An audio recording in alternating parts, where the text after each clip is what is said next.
বাংলাদেশের যে সমাজ বাস্তবতা রয়েছে সেই সমাজ বাস্তবতায় সূরাতুল হুজুরাত প্রতিটি ঘরে ঘরে প্রত্যেক মুসলমানকে বারবার পাঠ করা, পুনর্পাঠ করা প্রয়োজন। আমার রব, আমার আল্লাহ যদি আমাকে শক্তি সামর্থ্য দিতেন, আমি আমার দেশের প্রত্যেক মুসলিম ভাইকে বোনকে হাত জোড় করে অনুরোধ করে অনুনয় বিনয় করে সূরাতুল হুজুরাতের শুরু থেকে শেষ পর্যন্ত যে 18টি আয়াত রয়েছে, এই 18 আয়াতে ঐতিহাসিক যে 7টি বিশেষ বার্তা রয়েছে, সে বার্তাগুলো গ্রহণ করবার উদ্দেশ্যে বারবার অর্থ সহকারে সূরাতুল হুজুরাত বুঝে বুঝে পড়া, এর তাফসীর দেখার, এর সামারিকে বারবার জানার জন্য আমি অনুরোধ করতাম। আল্লাহ তাআলা আমাদের সবাইকে সূরাতুল হুজুরাত এর আলো দ্বারায় সবাইকে আলোকিত হওয়ার তৌফিক দান করুন।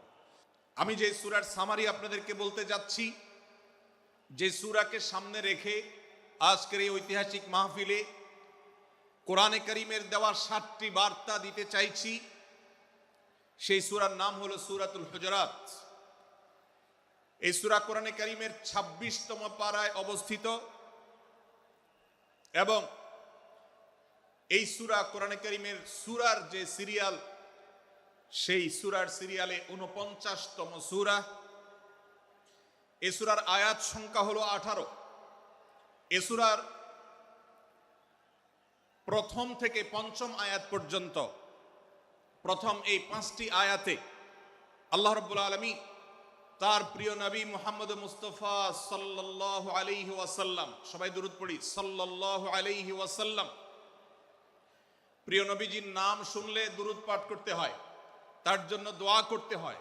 কারণ আল্লাহর হাবিব সাল্লাল্লাহু আলাইহি ওয়াসাল্লাম তার সমগ্র জীবনকে যে কষ্টের মধ্যে পার করেছেন, তার সমগ্র জীবনকে উৎসর্গ করেছেন, তা আপনার আমার হেদায়েতের জন্য, গোটা বিশ্ব মানবতার মুক্তির প্রয়োজনে। যিনি তার জীবনকে, যৌবনকে শেষ করে দিয়েছেন, তার সমগ্র জীবনে কখনো ভোগ উপভোগ এটিকে কখনো তিনি প্রশ্রয় দেননি, প্রাধান্য দেননি। দিনাতিপাত করেছেন অত্যন্ত কষ্টের সাথে, শত সহস্র বাধার সম্মুখীন হয়েছেন, শুধুমাত্র কিয়ামত পর্যন্ত আগত সকল মুসলিম নরনারীর কাছে যেন কোরআনের বার্তা পৌঁছে যায়, সবাই যেন হেদায়েত প্রাপ্ত হয়ে যায়, সবাই যেন মুক্তি প্রাপ্ত হয়ে যায়, সবাই যেন জান্নাতি হয়ে যায়, সবাই যেন জাহান্নাম থেকে মুক্তি লাভ করে, এই উদ্দেশ্যে তার সমগ্র জীবনকে তিনি উৎসর্গ করেছেন।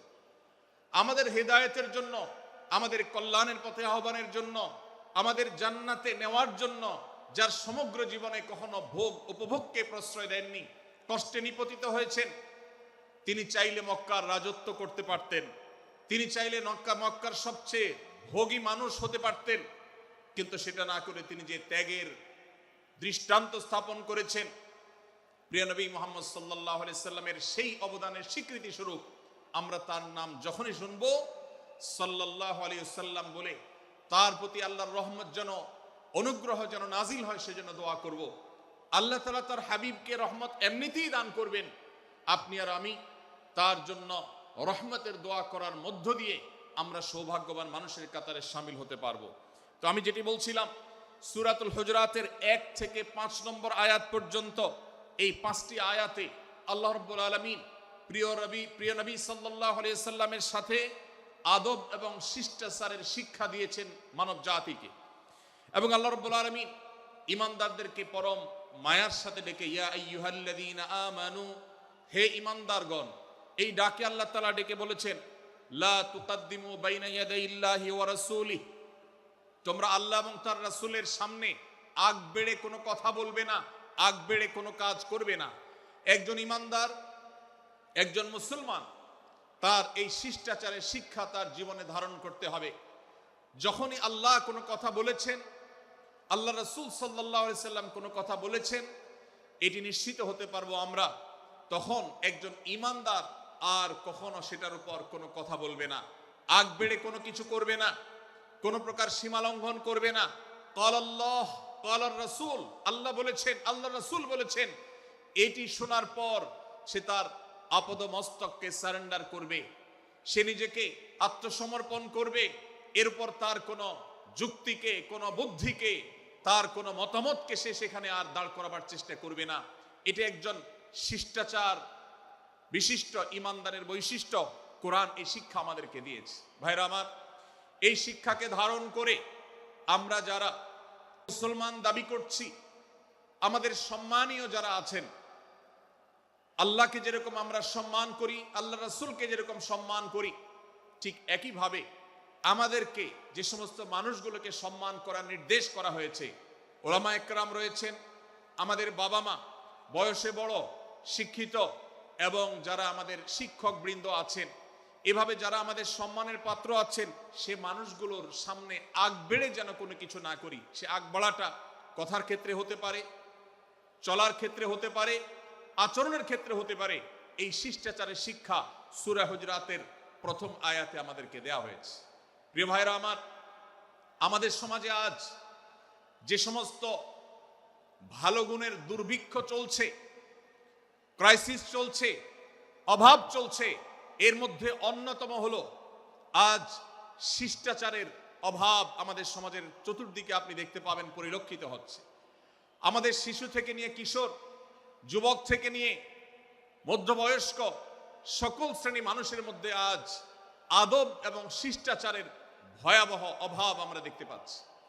বিশেষ করে পশ্চিমা সংস্কৃতিকে আমাদের এই স্বদেশে, আমাদের এই মুসলমানদের সমাজে জোর করে পুশ করাবার, সে সমস্ত এজেন্ডাকে বাস্তবায়ন করবার যে প্রচেষ্টা এদেশের এক শ্রেণীর মানুষকে করতে দেখা যায়, তারা এদেশের সমাজের খাঁজে বাজে থাকা ইসলামের কৃষ্টি, কালচার এবং সংস্কৃতিগুলোকে ধুয়ে মুছে পরিষ্কার করবার জন্য শত সহস্র উদ্যোগ নিয়েছে। আমাদেরকে কোরআনের শিক্ষা ধারণ করে, কোরআনের শিক্ষাকে প্রচার করে, কোরআনের শিক্ষাকে প্রতিষ্ঠিত করে ব্যক্তির মধ্যে, ঘরে, পরিবারে, সমাজে, রাষ্ট্রে, সংবিধানে, আইনে, সংসদে, সর্বত্র কোরআনের শিক্ষাকে বাস্তবায়ন করে সেই সমস্ত বিন্দেশী অপসংস্কৃতি চাপিয়ে দেওয়ার ষড়যন্ত্রকে মোকাবেলা করতে হবে ইনশাআল্লাহ।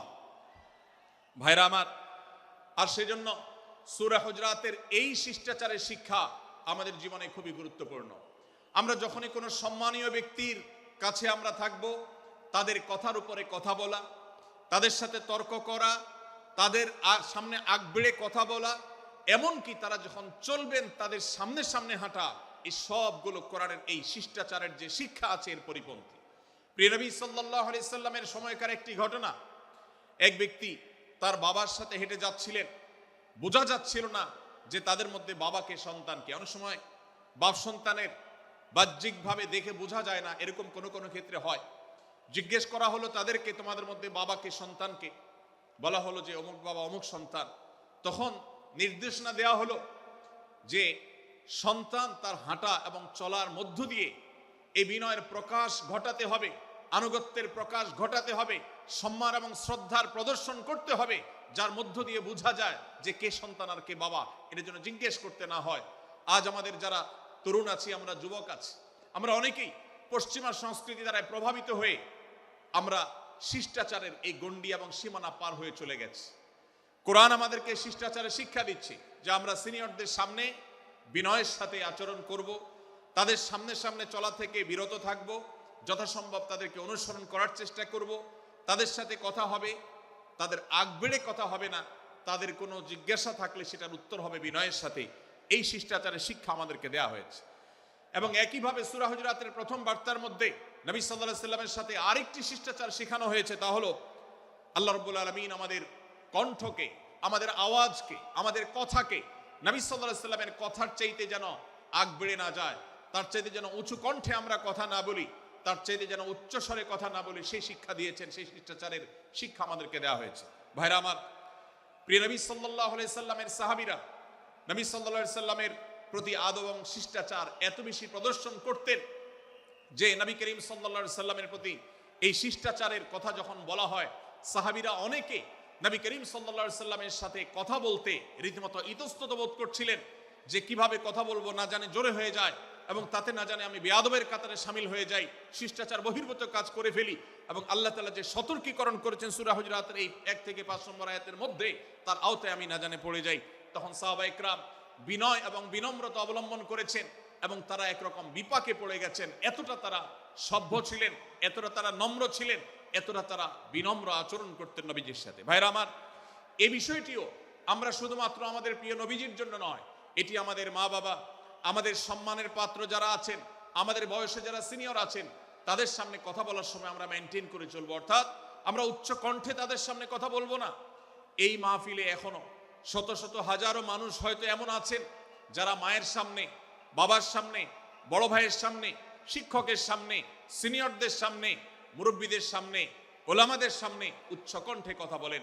প্রিয় ভাইরা আমার, আমরা মুসলমানদের সন্তান, আমরা মুহাম্মদ সাল্লাল্লাহু আলাইহি সাল্লামের উম্মত, আমরা আবু বকর, ওমর, ওসমান, আলী রাদিয়াল্লাহু আজমাইনের অনুসারী, আমরা কোরআনের অনুসারী।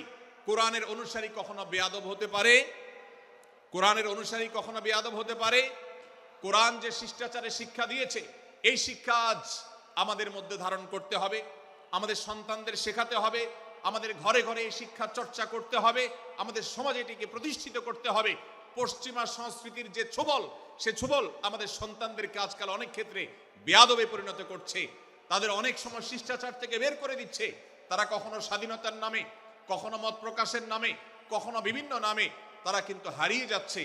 আজকের এই বাস্তবতাকে উপলব্ধি করে সূরা হুজুরাতের 1 থেকে 5 নম্বর আয়াত এর শিক্ষাকে আমাদের মধ্যে ধারণ করতে হবে। আল্লাহ তাআলা আমাদের সবাইকে সেই তৌফিক দান করুন। ভাইরা আমার, সূরা হুজুরাতের প্রথম বার্তা প্রিয় নবী সাল্লাল্লাহু আলাইহি সাল্লামের সাথে শিষ্টাচার। আল্লাহ এবং তার রাসূলের সামনে, আল্লাহ এবং তার রাসূলের সামনে আগ বেড়ে কোনো কথা না বলা, আগ বেড়ে কোনো আচরণ না করা, এটা তার প্রতি শিষ্টাচারের অংশ। এবং আল্লাহ রাসূলের সামনে উচ্চ কণ্ঠে জোরে কথা না বলা, এটাও তার প্রতি শিষ্টাচারের অংশ। আল্লাহ তাআলা আমাদেরকে এই শিষ্টাচার আমাদের জীবনের প্রত্যেকটা পদে পদে ধারণ করার তৌফিক দান করুন, বলুন আমিন। ভাইরা আমার, সূরা হুজুরাতের দ্বিতীয় যে শিক্ষা, সেই শিক্ষাটা বর্ণিত হয়েছে এই সূরার 6 থেকে 8 নম্বর আয়াত। 6 থেকে 8 নম্বর এই আয়াতের মধ্যে আল্লাহ রাব্বুল আলামিন আমাদেরকে দ্বিতীয় শিক্ষা দিয়েছেন, ঈমানদার কখনো কোনো কথা বলার আগে সেই কথা সত্য কিনা, বাস্তব কিনা সেটি যাচাই বাছাই না করে বলবে না। ঈমানদার কখনো গুজবে কান দিবে না। ঈমানদার কখনো শোনা কথার উপরে ভিত্তি করে কোনো সিদ্ধান্ত গ্রহণ করবে না। এই শিক্ষাটাও আজকের বাস্তবতার আলোকে আমাদের সমাজের জন্য অত্যন্ত গুরুত্বপূর্ণ এবং প্রয়োজনীয়। প্রিয় ভাইরা আমার, আমাদের চতুর্পাশে যদি আমরা তাকাই, আমরা দেখতে পাবো সোশ্যাল মিডিয়াতে, ফেসবুকে আজকাল কোনো তথ্য উপাত্ত পেলে সেটার পরখ করা ছাড়া, যাচাই বাছাই করা ছাড়া, সত্য অসত্য নিরূপণ করা ছাড়া আমরা অনেকে সেটার প্রচার প্রচারণায় নেমে যাই। আমরা অনেকে সেটার শেয়ার দেওয়া শুরু করে দিই। আমরা অনেকে এটার উপর ভিত্তি করে অনেককে নিন্দা মন্দ করা শুরু করে দেই। এমনকি আজ আমরা যেই জায়গায় দাঁড়িয়ে আছি, বাংলাদেশের যে সামাজিক বাস্তবতা, সেই বাস্তবতার আলোকে বলা যায় অনেক সময় অনেক ব্যক্তিকে সমাজে মিডিয়ার মাধ্যমে নানাভাবে হয়রানি করে তাকে খারাপ মানুষ হিসাবে, কালপ্রিট হিসাবে দেখানো হয়, অথচ তার দোষ, যে সমস্ত দোষের কথা তাকে বলা হয়, যে সমস্ত দোষে তাকে দোষী বানানো হয়, সে সমস্ত দোষ থেকে তিনি শত সহস্র গুণ পবিত্র এবং পরিচ্ছন্ন। ভাইরা আমার, আজকের এই বাস্তবতায় আমাদেরকে বিশেষ করে লক্ষ্য রাখতে হবে যে আমরা যেই কোনো মূল্যে, যেই কোনো ভাবে যেন কোনো প্রকার গুজবে কান না দেই, আমরা যেন গুজব থেকে বেঁচে থাকি। আল্লাহ তাআলা আমাদেরকে তৌফিক দান করুন। 6 থেকে 8 নম্বর আয়াত যদি আপনি পাঠ করেন সূরা হুজুরাতের, আপনি দেখতে পাবেন সেখানে আল্লাহ রাব্বুল আলামিন ঈমানদারদেরকে যেই কোনো সংবাদ, যে কোনো তথ্য, বিশেষ করে অনির্ভরযোগ্য সূত্র থেকে যখন পাবে, ফাসিক থেকে যখন শুনবে, যার ভিতরে আল্লাহর ভয় নাই সেরকম মানুষ থেকে যখন পাবে, সেই সংবাদ তথ্য উপাত্ত যাচাই করা ছাড়া সেই সংবাদ যেন বলে না বেড়ায়। আপনি শহরে যান কিংবা গ্রামে, শিক্ষিত দেখুন কিংবা অশিক্ষিত, সর্বশ্রেণীর মানুষের মধ্যে আজ এই ব্যাধি দেখতে পাবেন চরম আকার ধারণ করেছে। কারোর ব্যাপারে কোনো নেগেটিভ কথা শুনেছেন, কোনো মন্দ কথা শুনেছেন, সে কথার প্রচার প্রচারণা শুরু করে দেন। সেটা কি সঠিক কিনা, সেটা কি সত্য কিনা, সেটা কি যথার্থ কিনা, সেটা কোনো প্রপাগান্ডা কিনা, সেটা কোনো মিথ্যাচার কিনা, সেটা কোনো গুজব কিনা, এটা যাচাই করার প্রয়োজন অনুভব করে না। অথচ আমরা সেই মুহাম্মদ সাল্লাল্লাহু আলাইহি সাল্লামের উম্মত, যে মুহাম্মদ সাল্লাল্লাহু আলাইহি সাল্লাম আমাদেরকে সতর্ক করেছেন, কাফা বিল মারই কাযিবান আন ইউহাদ্দিসা বিকুল্লি মা সামিআ, কোন ব্যক্তি যা শুনে সেটাই যদি বলে বেড়ায়, তথ্য উপাত্ত যাচাই না করে, সেটাকে ভালো করে যাচাই বাছাই না করে, সেটাকে অনুসন্ধান না করে, সত্য সত্য নিরূপণ করবার চেষ্টা না করে, তাহলে সে মিথ্যাবাদী হওয়ার জন্য যথেষ্ট। এজন্য আজকের এই মাহফিল থেকে আমরা অঙ্গীকার করে যাব, আজকের এই মাহফিল থেকে আমরা নিয়ত করে যাব, এই মজলিসে বসে এই মুহূর্তে নিজে নিজে সংকল্প করব, আমার জীবনে সোশ্যাল মিডিয়া কিংবা ফেসবুকে, ইউটিউবে অথবা অফলাইনে আমার বাস্তব জীবনে আমি কখনো কোনো মানুষ সম্পর্কে যে কোনো তথ্য উপাত্ত পেয়ে ভুল কোনো ধারণা, মন্দ কোনো ধারণা কারো প্রতি পোষণ করব না। কোনো তথ্য উপাত্ত যদি পাই, কোনো সংবাদ যদি পাই অনির্ভরযোগ্য সূত্রে, তাহলে সেক্ষেত্রে সেটা যাচাই বাছাই করা ছাড়া আমি সেটাকে বিশ্বাস করতে যাব না। এটাই হলো আমাদের ঈমানের দাবি। ভাইরা আমার, একজন ঈমানদার এতটা সরল হবে না যে যা শুনবে সে সেটাকে বিশ্বাস করে বসবে। একজন ঈমানদার এতটা বাস্তবতা থেকে দূরে থাকবে না যে তিনি তার পাওয়া কোনো সংবাদকে অনুসন্ধান করবে না।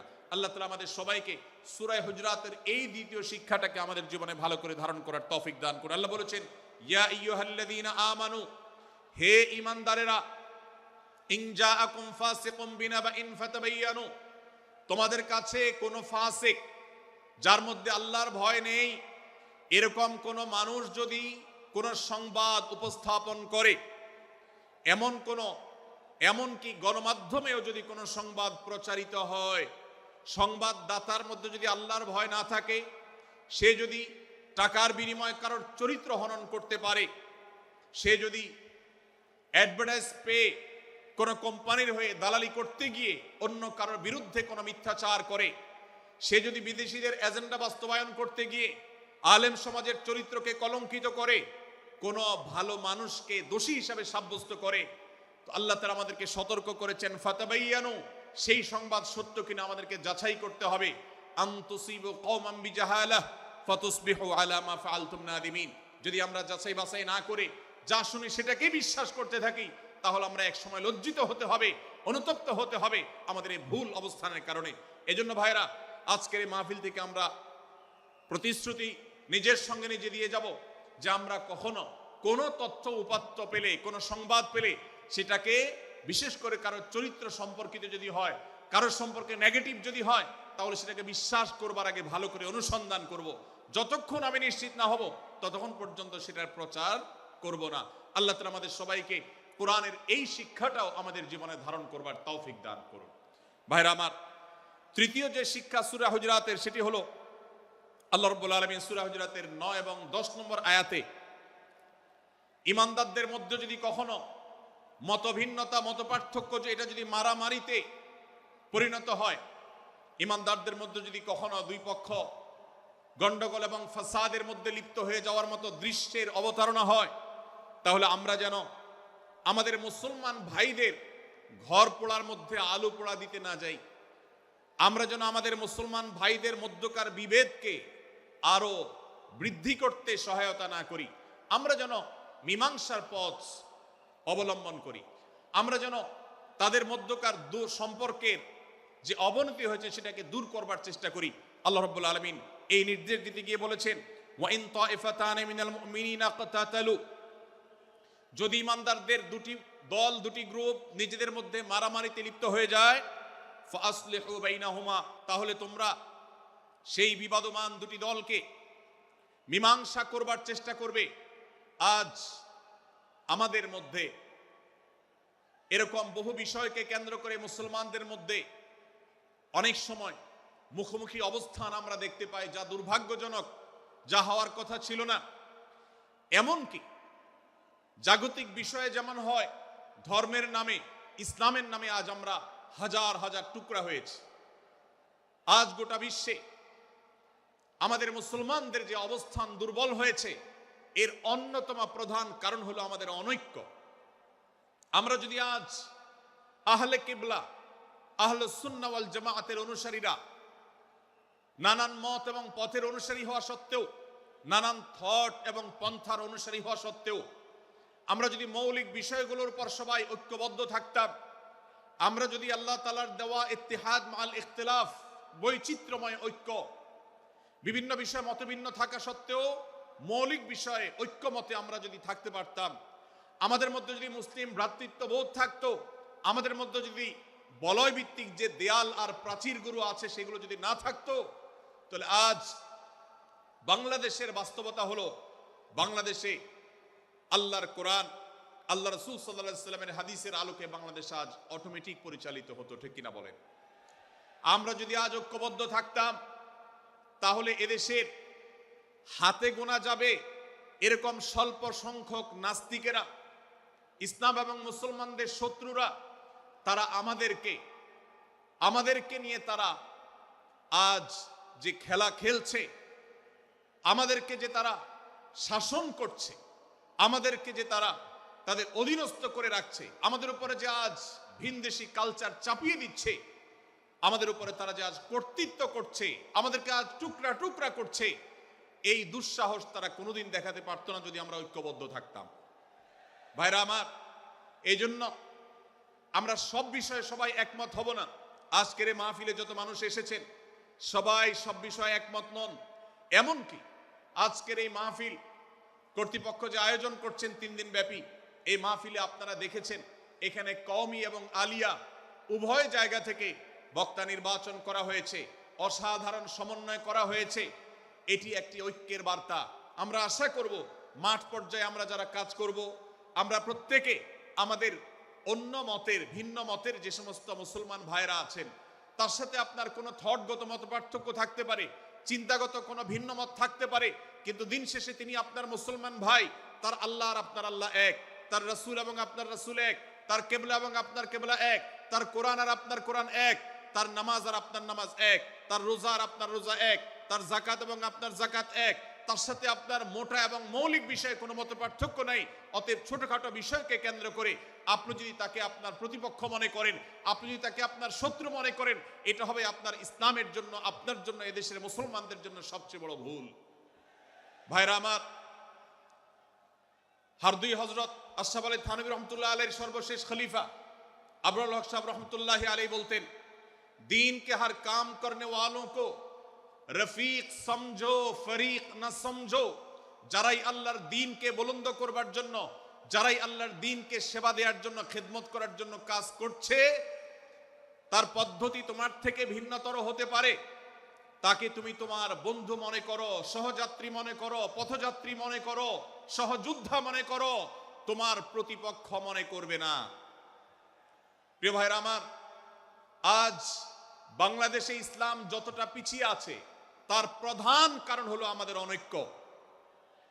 আজ আমরা যদি আমাদের মধ্যকার যে সমস্ত দেয়াল এবং প্রাচীরগুলো, অদৃশ্য প্রাচীরগুলো উঠে আছে, যেগুলো আমাদের মুসলিম ভ্রাতৃত্বকে ভেঙে খান খান করে দিয়েছে, টুকরো টুকরো করে দিয়েছে, যদি আজ আমরা সে সমস্ত অদৃশ্য প্রাচীরগুলো দূরে সরাতে পারতাম, আমার ভিন্ন মতের ভাইকে যদি আমার ভাই মনে করতে পারতাম, তার যদি আমি কল্যাণকামী হতে পারতাম, আল্লাহর কোরআনের ঘোষণা অনুযায়ী এই মুসলমানদের ঐক্যবদ্ধ শক্তিকে দমাবার শক্তি পৃথিবীর কারোর নাই, কারোর নাই, কারোর নাই। আজ আমার ভাইয়েরা ফিলিস্তিনে মার খাচ্ছে, যদি আজ গোটা বিশ্বের মুসলমানরা আমরা ফিলিস্তিনে মুসলমানদের উদ্ধারের ব্যাপারে ঐক্যবদ্ধ থাকতাম, ফিলিস্তিনে মুসলমানের দিকে চোখ তুলে তাকাবার শক্তি বিশ্বের কোনো কাফেরদের থাকতো না। আজ যদি আমরা আমাদের মুসলমান নির্যাতিত ভাইদের ব্যাপারে সারা বিশ্বের মুসলমানরা ঐক্যবদ্ধ অবস্থান গ্রহণ করতে পারতাম, মুসলমানের দিকে চোখ তুলে তাকাবার শক্তি বিশ্বের কোনো কারোর থাকতো না। ভাইরা আমার, গোটা বিশ্বে ঐক্য প্রতিষ্ঠা করা আপনার আমার মতো সাধারণ মানুষের দ্বারা হয়তো সম্ভবপর হবে না, কিন্তু আমরা যারা মাঠ পর্যায়ে কাজ করছি, আমি আপনাদেরকে করজোড় করে অনুরোধ করতে চাই। আমি জানি আপনার এলাকাতে, আপনার মহল্লাতে আপনার সাথে অন্য মুসলমান ভাইদের অনেক ক্ষেত্রে মতভিন্নতা আছে। সেটা রাজনৈতিক দৃষ্টিভঙ্গির ক্ষেত্রে হতে পারে, সেটা ধর্মীয় থট এবং মানহাজ, মাযহাব, মাসলাকগতভাবে হতে পারে, সেটা অন্য কোনো ইস্যু ভিত্তিক মত পার্থক্য হতে পারে।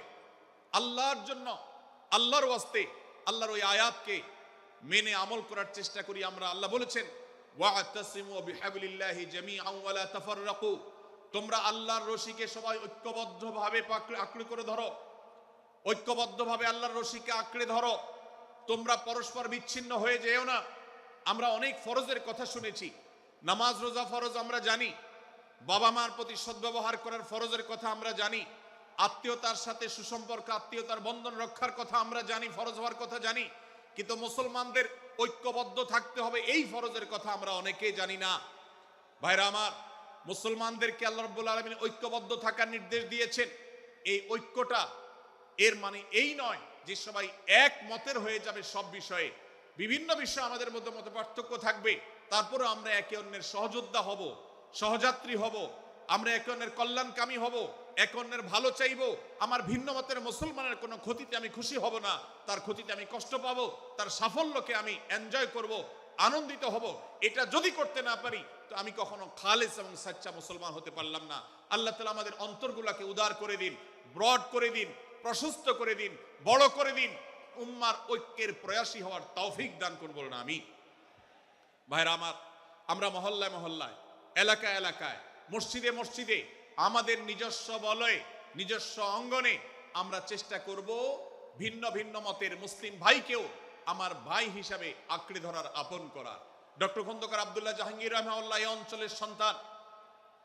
তিনি বলতেন, বেদাতে লিপ্ত কোন মুসলমান, তার ব্যাপারেও আমি মনে করি আমার ভাই ভুলের মধ্যে আছেন, তার ব্যাপারে আমার মায়া মমতা কাজ করে, আমি তার কল্যাণকামী, তাকে আমার ভাই মনে করি। ঠিক একইভাবে আমার কোন মুসলমান ভাইয়ের সাথে যদি আমার ভিন্ন মতের কারণে আমার মনে হয় যে তিনি ভুল পথে আছেন, তারপর তাকে আমি শত্রু ভাববো না, তার অকল্যাণ আমি চাইবো না। আজ বাংলাদেশের বাস্তবতা যদি আমরা তাকাই, দেখতে পারবো ইসলাম এবং মুসলমানদের যত শত্রু আছে, আমরা দেখেছি গত কয়েক যুগ ধরে তাদের নিজেদের মধ্যে হাজারো বিভক্তি, হাজারো মত পার্থক্য থাকা সত্ত্বেও মুসলমানদের শত্রুতা করার ব্যাপারে তারা সবাই ঐক্যবদ্ধ।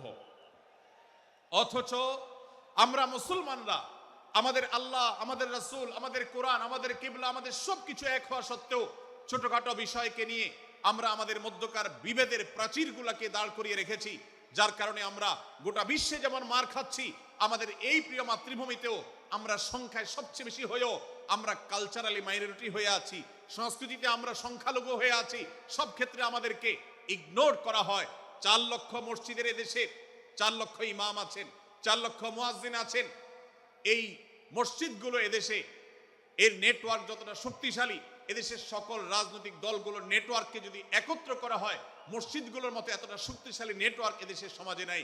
কিন্তু ওলামা একরামকে ইগনোর করা হয়, মুসলমানদের ইগনোর করা হয়। এদেশের আইনে কোরআন এবং সুন্নাহ, এদেশের মুসলমানদের ধ্যান ধারণাকে কখনো বিবেচনায় আনা হয় না।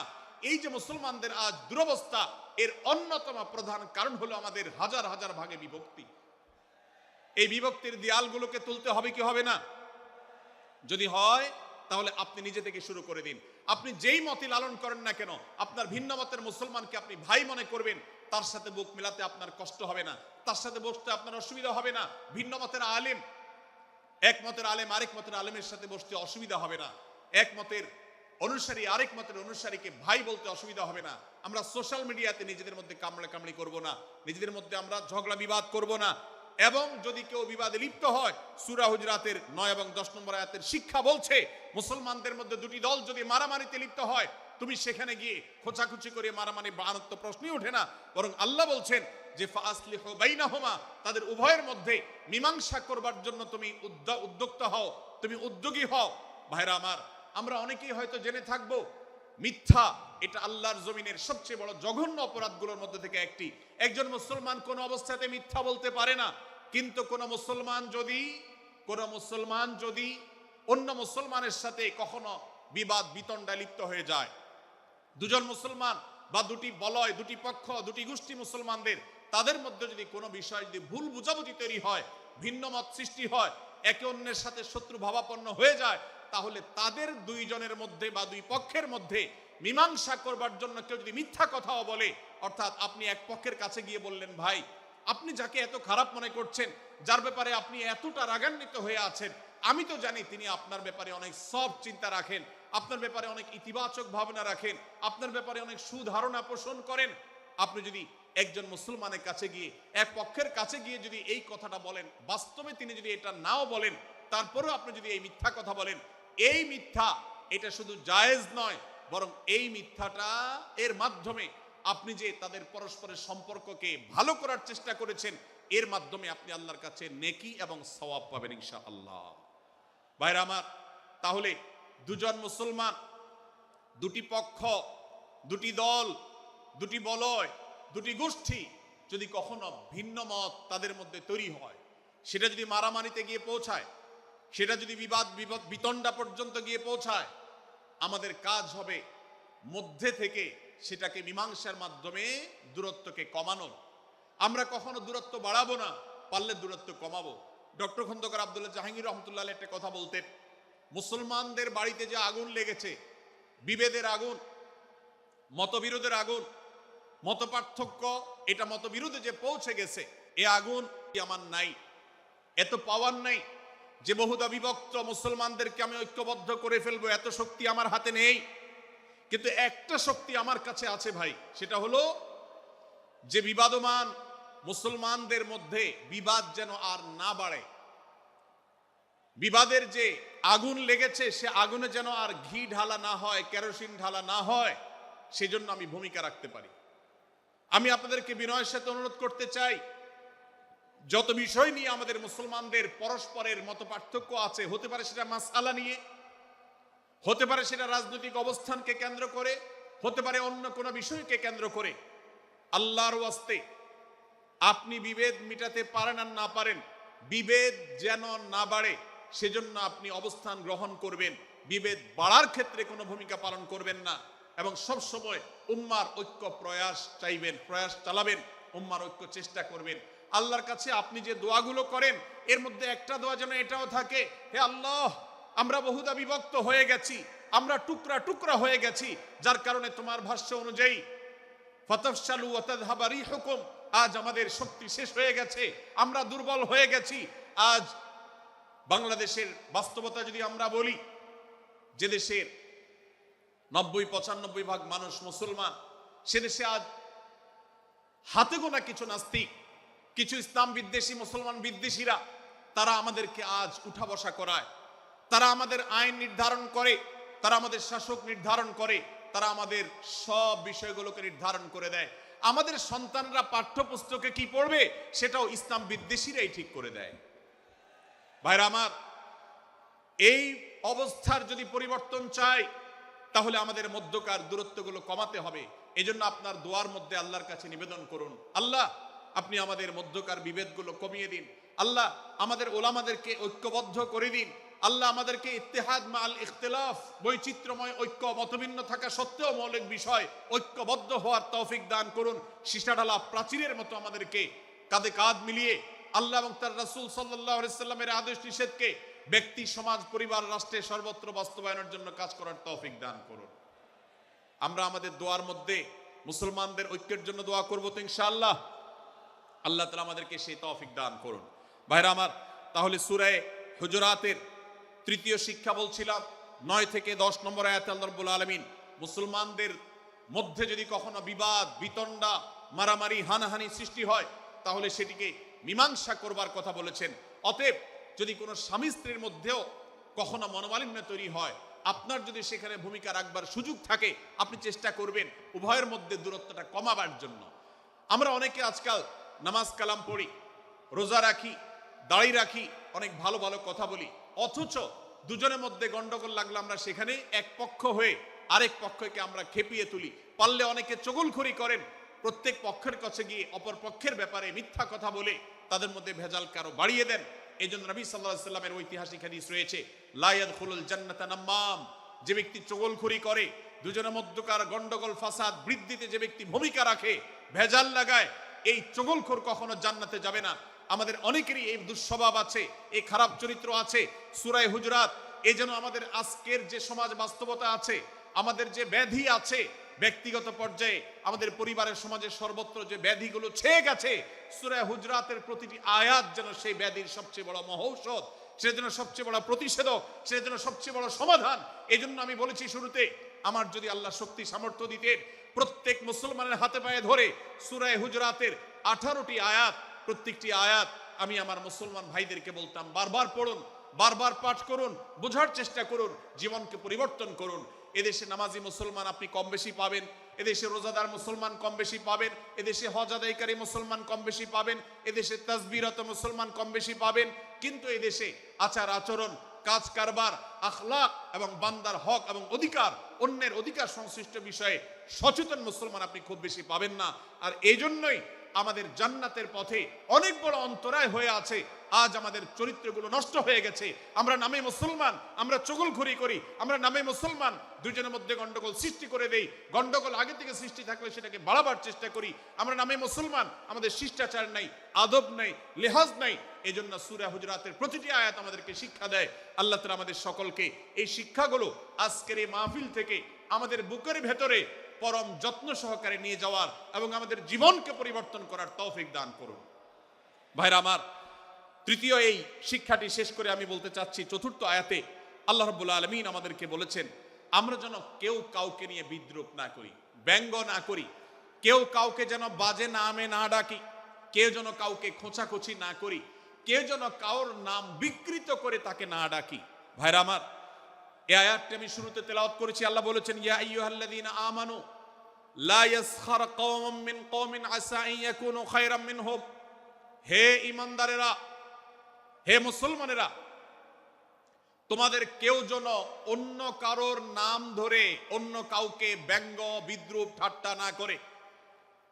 আমরা একে অন্যকে নিয়ে ঠাট্টা করি কি করি না? বিদ্রূপ করার রোগ আমাদের মধ্যে আছে না নাই? ভাইরা আমার, জাগতিক বিষয় তো আছেই, এমনকি দুর্ভাগ্যজনক বাস্তবতা হলো ধর্মের নামে, ইসলামের নামে একদল মুসলমান অপর দল মুসলমানকে নিয়ে হাসি, ব্যঙ্গ, বিদ্রূপ, রাসাহাসি এবং নাম বিকৃত করা এবং খোঁচাখুচি করা, এই কাজগুলো আমাদের মধ্যে আছে না নাই?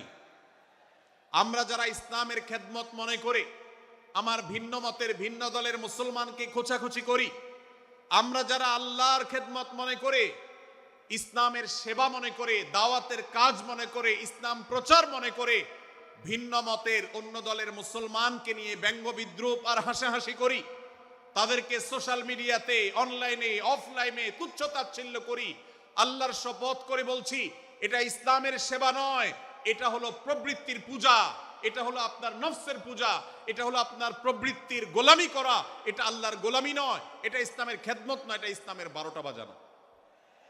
ভাইরা আমার, কোন অবস্থাতে একজন মুসলমান অন্য মুসলমানকে নিয়ে ব্যঙ্গ বিদ্রূপ করতে পারে না।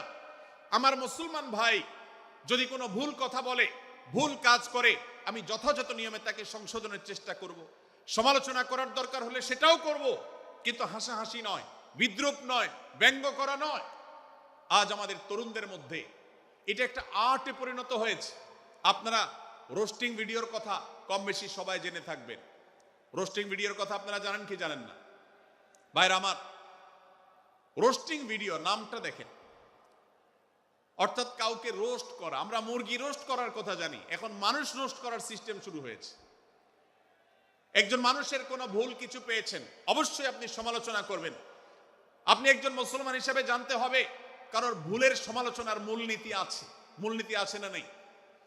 কোরআন এবং সুন্নাহর বাতানো যে প্রিন্সিপাল, সেটাকে লক্ষ্য করে, সেটাকে আমলে নিয়ে, সেটাকে ধরে ধরে যদি আপনি সমালোচনা না করেন, তাহলে আপনার এই সমালোচনা এটাই আপনাকে জাহান্নামে নেওয়ার কারণ হতে পারে।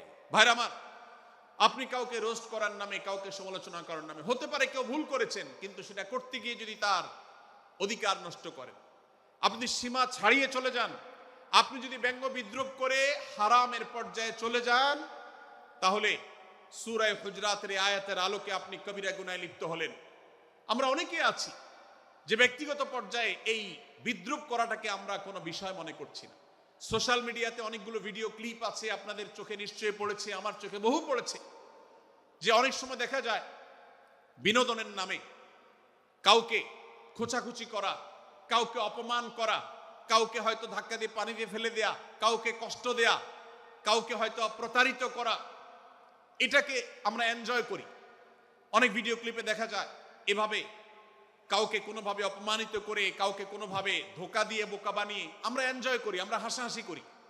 আমাদের রুচি নষ্ট হতে হতে আজ এই পর্যায়ে এসেছে যে এটা আমাদের এনজয়ের বিষয় হয়েছে। এটা আমাদের আনন্দের বিষয় হয়েছে।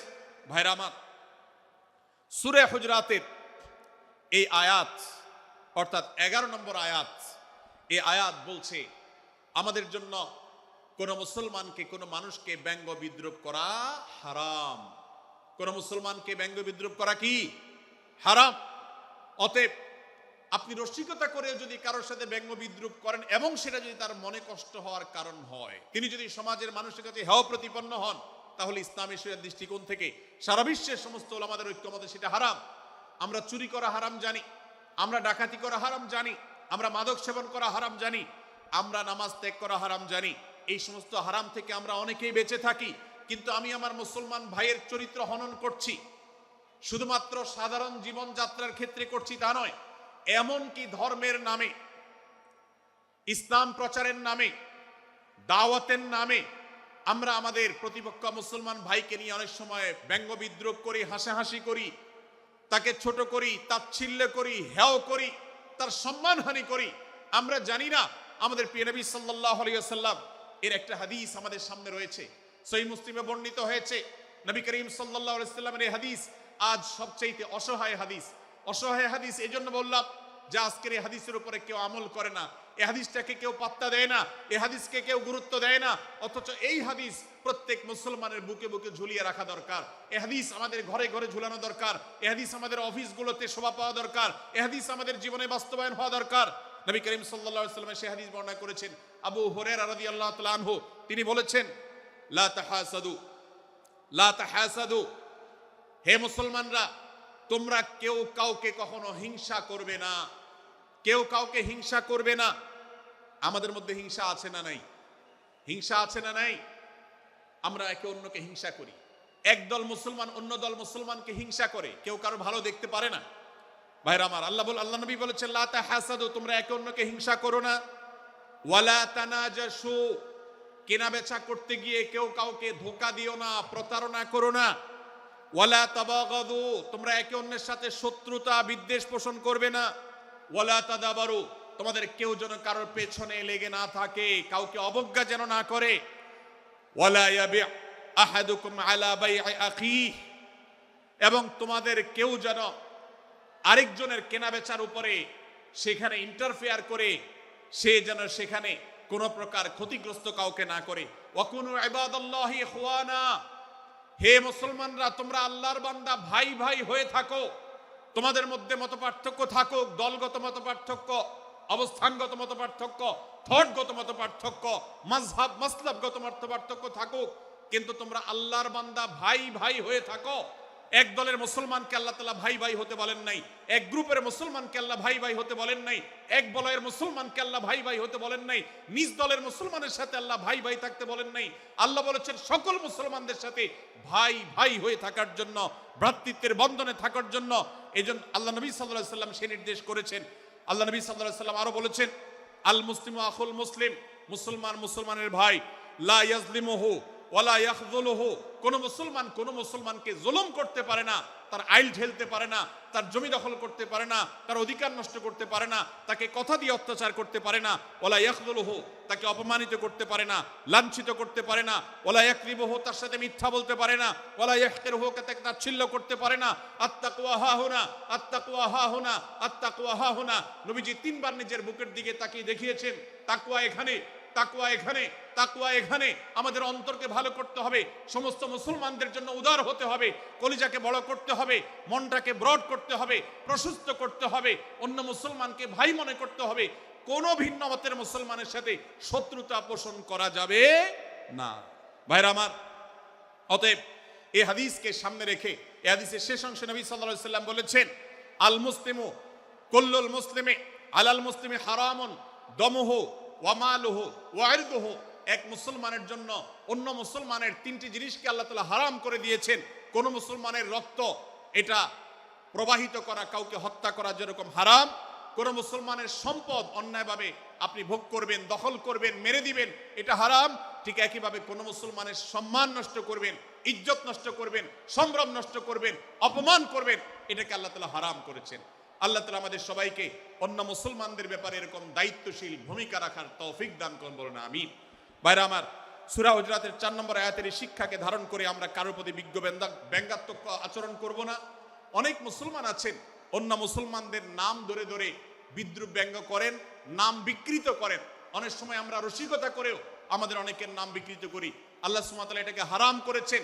এমনকি নবী সাল্লাল্লাহু আলাইহি ওয়াসাল্লাম বলেছেন, লা তাকুল লিকাসিরিন ইয়া কাসিরু, কোন খাটো বা বেটে মানুষকে হে বেটে, হে খাটো এরকম বলে ডেকো না। নবী সাল্লাল্লাহু আলাইহি ওয়াসাল্লাম বলেছেন এভাবে ডাকলে তিনি অপমানিত হন। আল্লাহ তাকে এভাবে সৃষ্টি করেছেন। আমরা অনেক সময় দেখা যায় একে অন্যকে খোঁচা মারতে গিয়ে তার গায়ের রং কালো হলে, তিনি দেখতে আকারে ছোট হলে তাকে আমরা ব্যঙ্গ করি, বিদ্রুপ করি, তাকে আমরা তাচ্ছিল্য করি, তাকে আমরা অপমান করি, তাকে আমরা অপদস্থ করি। ভাইরা আমার, এটা আমাদের জন্য হারাম। আমি আবারও বলছি, চুরি হারাম আমরা জানি, ডাকাতি হারাম আমরা জানি, আমরা অন্যান্য হারামের কথা জানি, কিন্তু এই যে এক মুসলমান অন্য মুসলমানের অধিকার নষ্ট করা হারাম, এটা আমরা জানি না। এক মুসলমান অন্য মুসলমানের নাম বিকৃত করা হারাম, এটা আমরা জানি না। এই ব্যাপারেও আমরা দেখেছি যে আমরা যারা ইসলামের দাওয়াতের কথা বলি, কোরআন হাদিসের কথা বলি, তারাও দেখা যায় সোশ্যাল মিডিয়াতে, ফেসবুকে একদল মুসলমান অন্য দলে মুসলমানদেরকে নানা বাজে উক্তি দিয়ে ডাকাডাকি করে, বিকৃত নামে ডাকে, বিকৃত উপাধি দেয়, খারাপ কথা বলে, অমুকের দালাল তমুকের দালাল ইত্যাদি ধারণা করে কথা বলে। এই কাজগুলো হারাম, এগুলো আমরা কখনো করব না। 5 নম্বর যে শিক্ষা আছে সূরা হুজুরাতে, সেটা হলো 12 নম্বর আয়াতে আল্লাহ রাব্বুল আলামিন এখানে কুধারণা করাকে হারাম করেছেন, মন্দ ধারণা করতে আল্লাহ তাআলা নিষেধ করেছেন, এবং গীবত করতে, পেছনে লাগতে নিষেধ করেছেন। ভাইরা আমার, এই একটি আয়াত অর্থাৎ সূরা হুজুরাতের 12 নম্বর আয়াত, এই আয়াতটি শিক্ষা ধারণ করে যদি আমরা আমাদেরকে শুধরাতে পারি, সংশোধন করতে পারি, তাহলে ইসলামের মেইন যে কাজগুলো আছে, ঈমানকে বিশুদ্ধ করা এবং শিরক মুক্ত ঈমান আনা, 5 ওয়াক্ত নামাজ পড়ার পর, বান্দার হক আদায়ের পর, এই আয়াতটির পর আমল করলে আপনার জান্নাতে যাওয়ার সবচেয়ে বড় বাধা দূর হয়ে যাবে ইনশাআল্লাহ। ভাইরা আমার, যে আয়াতে আল্লাহ তাআলা আমাদেরকে কারো প্রতি মন্দ ধারণা করতে নিষেধ করেছেন, গীবত করতে নিষেধ করেছেন, কারো পেছনে লাগালাই করতে নিষেধ করেছেন, সেই আয়াতে আল্লাহ রাব্বুল আলামিন বলেছেন, ইয়া আইয়ুহাল্লাযীনা আমানু ইজতানিবু কাসীরাম মিনায-যন্ন, হে ঈমানদারেরা, হে মুসলমানরা, তোমরা কারোর প্রতি ধারণা, মন্দ ধারণা তোমরা করো না, এটা থেকে বিরত থাকো। অনেক ধারণা অর্থাৎ মন্দ ধারণা, এটা গুনাহ, এটা থেকে বিরত থাকো।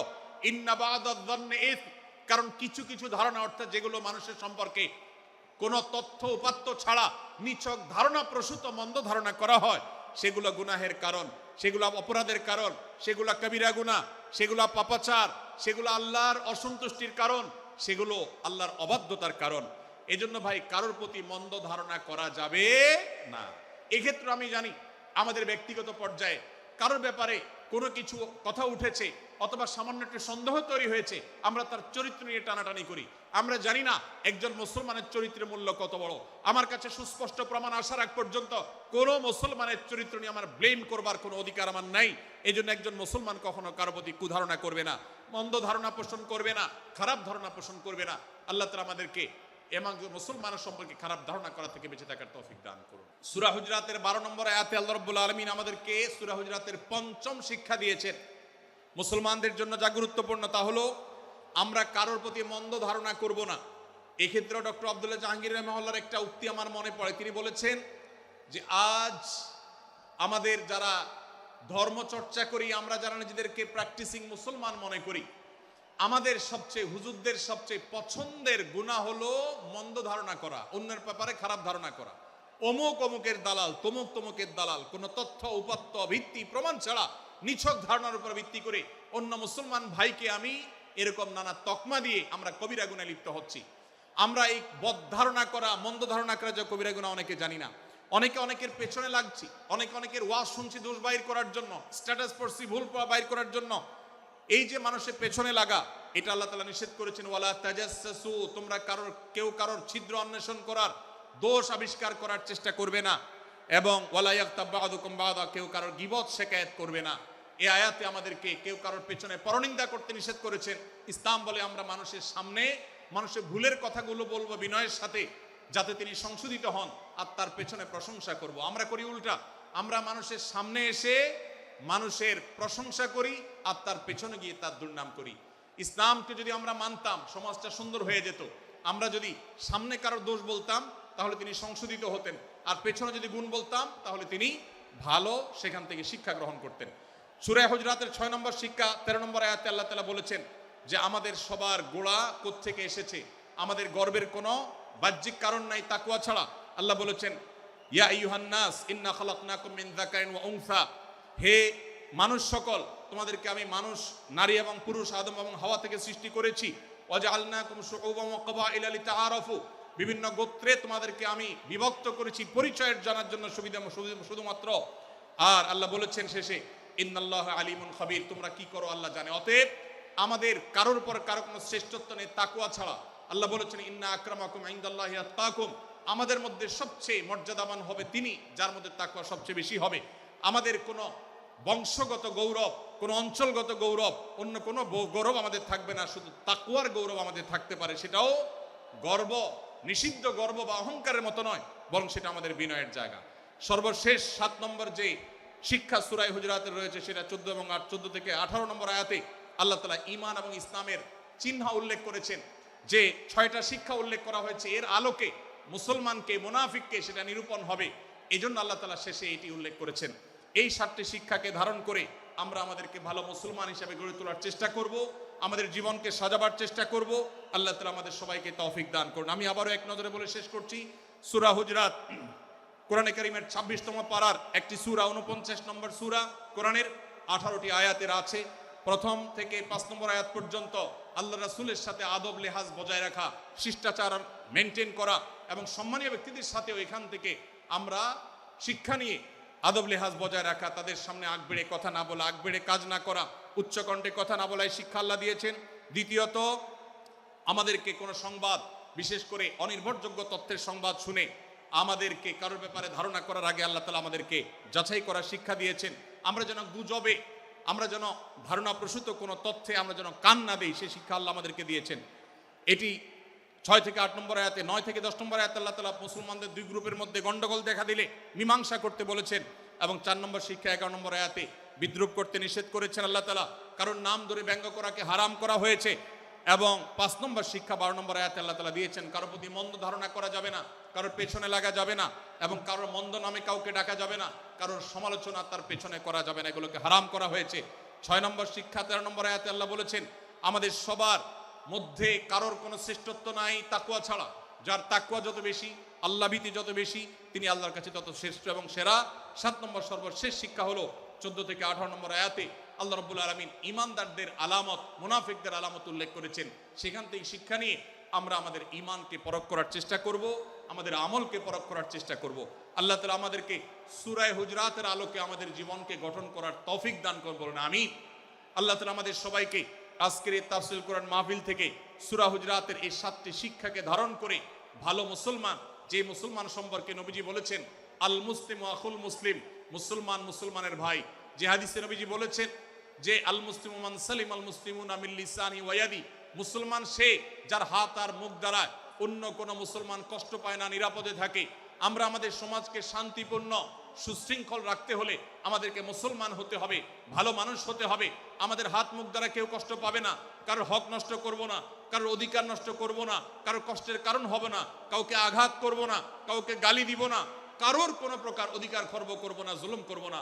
আল্লাহ তাআলা আমাদের সবাইকে কোরআন এবং হাদিস যে মুসলিমের চিত্র অঙ্কন করেছে, কোরআন এবং হাদিসে মুসলিমের যে রূপরেখা বর্ণনা করেছে, কোরআন এবং হাদিসে যে আদর্শ মুসলমানের চিত্র উপস্থাপন করেছে, আল্লাহ আমাকে, আপনাকে, আমাদের সবাইকে সেই মুসলমান হওয়ার তৌফিক দান করুন, বলুন আমিন।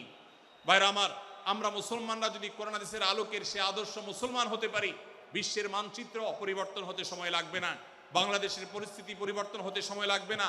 তবে সবকিছুর আগে আমাদেরকে বদলাতে হবে, আমাদেরকে মুসলমান হতে হবে, কোরআন এবং হাদিসের বাস্তব অনুসারী হতে হবে। প্রকৃত কোরআন হাদিসের অনুসারী হতে পারলেই ইনশাআল্লাহ ইসলামের জয় হবে, কোরআন হাদিসের বিজয় হবে, মুসলমানদের বিজয় হবে, মুসলমানদের দুর্দিনের পরিবর্তন আসবে। আমরা বিশ্ববাসীকে দেখাতে পারবো আমরা সবচেয়ে আদর্শবাদী, আমরা বিশ্বের মানবতার সবচেয়ে বড় আমরা অনুসারী এবং মানবতাকে সবচেয়ে বেশি প্রতিষ্ঠাকারী। আল্লাহ তাআলা আমাদের সবাইকে, বিশ্ব মানবতাকে, আমাদের ইসলামের সৌন্দর্যকে আমাদের ব্যক্তি জীবনে চর্চা করার মধ্য দিয়ে, পরিবার এবং সমাজের চর্চা করার মধ্য দিয়ে ইসলামের সৌন্দর্যকে আল্লাহ তাআলা তুলে ধরার তৌফিক দান করুন।